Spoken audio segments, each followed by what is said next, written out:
Nearly half of Myanmar's population is at risk of falling into poverty by next year.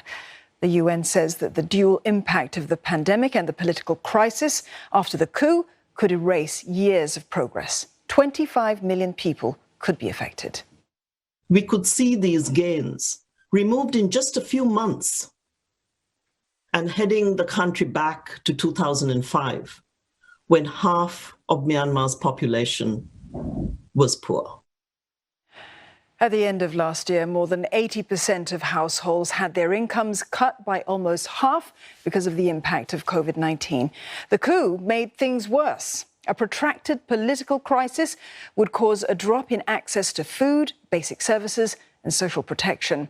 And that could drive the poverty rate up by 12 percentage points by early next year. Women and children are set to bear the heaviest burden. Within a year, half of all children in Myanmar could be living in poverty. The UN is calling for an urgent and international response to the situation. At the same time, a humanitarian crisis is looming at Myanmar's eastern border. Thousands of ethnic Karen villagers are ready to flee into Thailand if fighting between the army and the ethnic armed groups intensifies. Thailand said it will offer temporary shelter, as Mei Wong reports.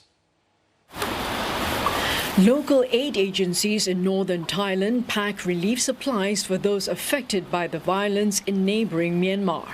We have support the food and any other supply, especially for the women's baby mar and young women's needs. And then the other like clothes and their family medicine or something that we are packaged to give them to send it to them. Since the end of March, thousands of ethnic Karen have fled their villages bordering Thailand after renewed fighting between the Myanmar military and ethnic armed groups. Tensions in Myanmar's long-running civil conflict have risen since the coup in February. In late March, some 2,000 Karen people crossed the Salween River into Thailand. Activist groups say the villagers were pushed back by Thai soldiers, a claim denied by Thailand, saying the Myanmar citizens returned voluntarily. However, with the crisis across the border and the ongoing COVID-19 pandemic, Thailand has stepped up security.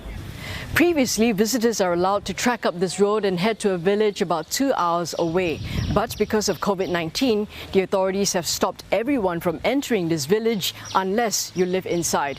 The Myanmar political situation is also causing the security over here to be tightened. And that's because many Myanmar citizens are trying to cross over into Thailand to seek refuge. Now, to give you a perspective on how close Myanmar is to Thailand, well, this is the Salween River, and that separates Myanmar from Thailand. And over there, as you can see, that land over there, that would be considered Myanmar territory. But with many who fled their homes now camped along the river at the border, the worry is of an escalating humanitarian challenge. If people are so desperate, they will find other ways to come to Thailand anyway. And then you don't know where they are, because they just have to sneak in, stay here and there. 2 families here, 3 families there. Thailand has reportedly prepared at least 15 facilities at 4 border provinces to house a potential influx of Myanmar refugees. Thailand has long been committed to our humanitarian tradition. We respect our international obligations and uphold our domestic laws in addressing the situation of those seeking to enter Thailand, including due to unrest or fighting.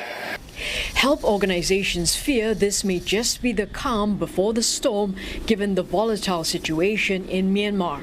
And the humanitarian impact of the coup could be keenly felt by its neighbors. Mei Wong, CNA, Masot, Thailand.